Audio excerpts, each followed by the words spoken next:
Universitas Halmahera. Baik, di sini saya akan menjelaskan jurnal yang berjudul Pengujian Kualitas Tanah sebagai Indikator Pencemaran Lingkungan di sekitar Pantai Tanjung Lesung, Banten. Tanah adalah suatu benda alami heterogen yang terdiri atas komponen-komponen padat, cair, dan gas yang mempunyai sifat serta perilaku yang dinamis. Tanah adalah lapisan permukaan bumi yang secara fisik berfungsi sebagai tempat tumbuh dan berkembangnya perakaran penopang tumbuh tegaknya tanaman dan menyuplai kebutuhan air dan udara.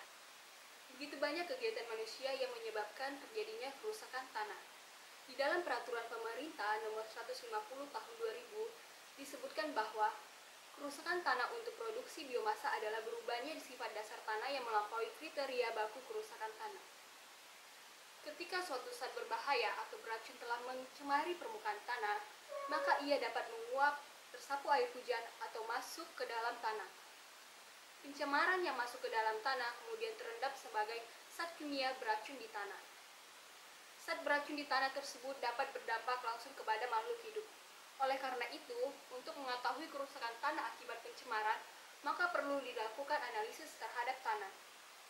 Analisis tanah dilakukan untuk mengevaluasi kesuburan tanah serta untuk mengetahui kondisi dan karakteristik tanah, seperti nutrien, kontaminasi, komposisi, keasaman, kandungan mineral, dan sebagainya.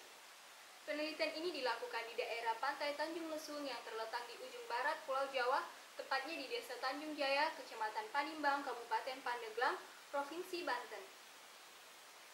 Untuk waktu dan tempat pelaksanaan, tahap analisis in situ dilakukan pada tanggal 22 April 2017, sedangkan tahap analisis laboratorium dilaksanakan pada tanggal 28 April 2017. Berikut gambar menunjukkan peta lokasi untuk masing-masing samping tanah pada kebun 1 dan 2. Baik, untuk prosedur kerja in situ berikutnya yaitu pengambilan dan preparasi sampel tanah kebun 1 dan 2.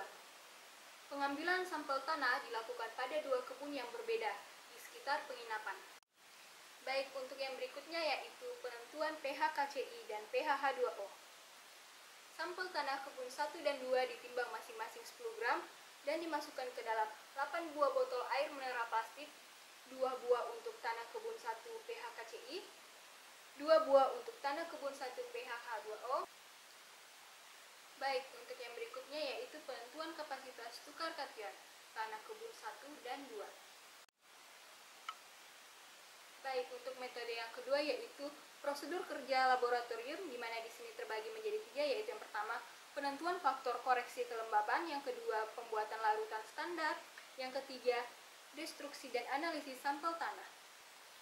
Untuk penentuan faktor koreksi kelembapan, sampel tanah kebun 1 dan 2 masing-masing ditimbang sebanyak kurang lebih 2 gram pada cawan penguapan yang telah ditentukan bobot kosongnya. Sampel kemudian dipanaskan menggunakan oven, kemudian sampel didinginkan di dalam desikator selama 15 menit dan ditimbang berat cawan dan sampel. Berikutnya, pembuatan larutan standar. Larutan standar dianjurkan menjadi larutan induk 10 ppm. Larutan induk 10 ppm tersebut dipipet sebanyak 1:2:3:4 dan 5 ml menggunakan pipet mikro 1000 dan dipindahkan ke dalam labu takar 10 ml.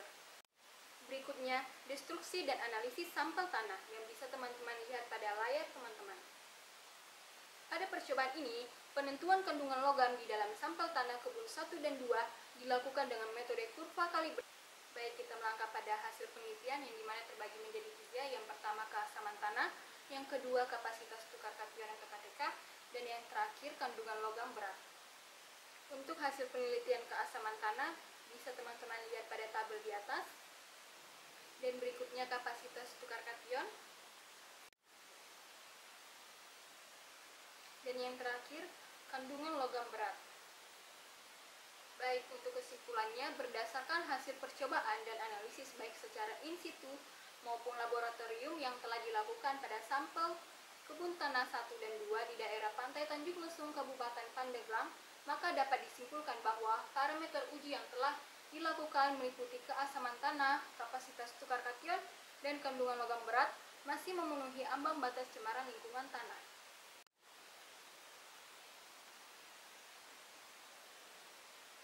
Baik, itulah tadi penjelasan dari saya mengenai jurnal yang berjudul Pengujian Kualitas Tanah sebagai Indikator sekitar Pantai Tanjung Lesung, Banten. Semoga video ini bermanfaat bagi kita semua. Sekian dan terima kasih.